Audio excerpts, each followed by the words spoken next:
Episode 242. I feel like something is about to go wrong. Jake did not return the entire night.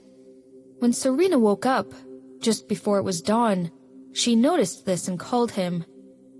When she called him, his number was busy. Looking out the window, the sky was lighting up. The wind was a little strong, making a shrill noise through the window pane. Serena rarely got up so early. After washing, she went out to the living room. It was the first time for Keith to see her so early. Hey, Serena, you're up so early. Yeah. She dialed the number of Jake again. Keith approached her and asked, Calling my brother? Yeah, your brother didn't come back last night, and no one is answering the phone. He may be busy with work. Don't worry, he won't mess around. Keith opened a bottle of Coke. The men in our family are very self-disciplined. I'm not worried about that. There's something else. Unable to reach him still, Serena was panicking. She called up Miranda.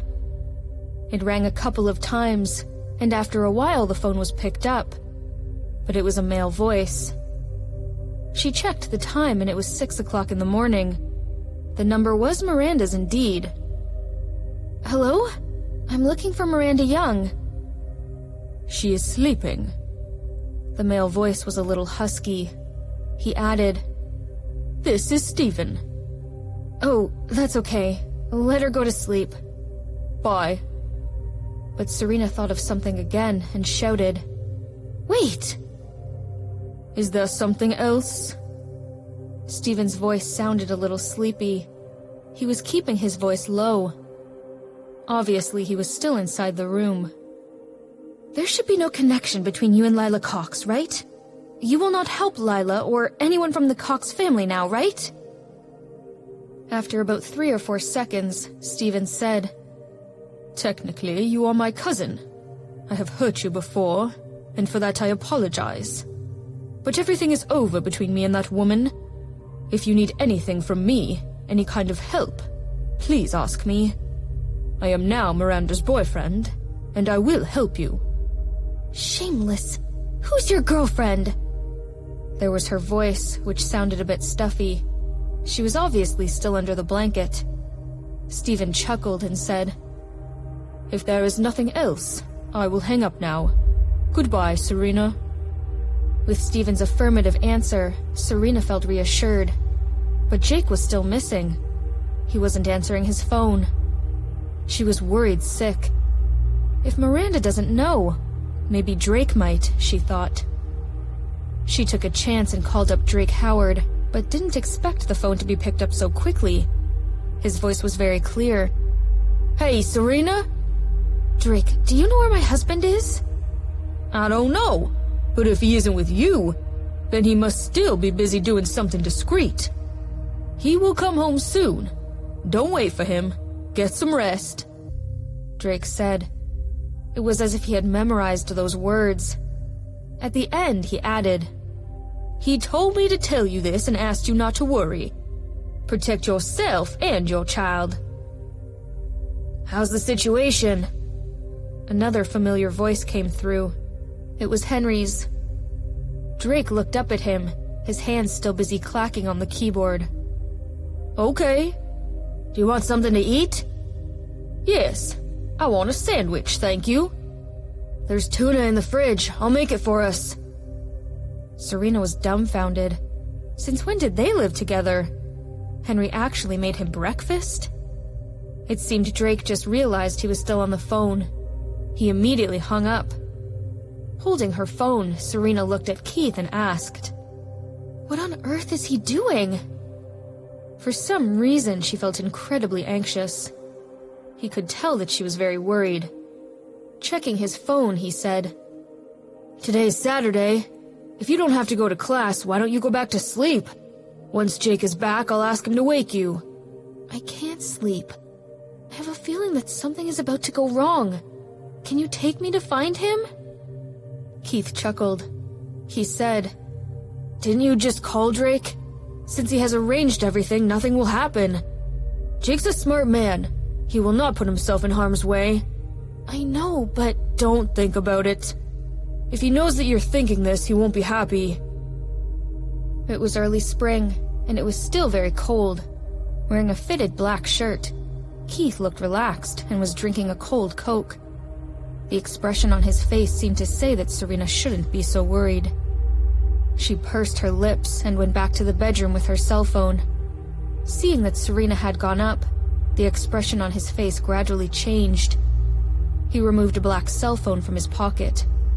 It was the phone Jake had given to him for emergencies and typed a message. He whispered, "Come home immediately after solving the problem. Your wife is worried about you." Meanwhile, at the Austin airport, a lavish yellow Porsche sports car had been parked for several minutes, near the terminal building.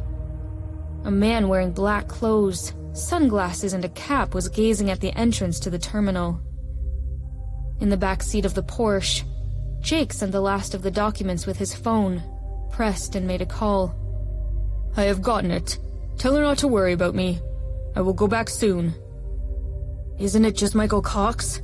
Can he grow a pair of wings and fly? Why do you have to watch him yourself?" "I can't relax until I get rid of him. His intentions yesterday were obvious. He wants to do something to her.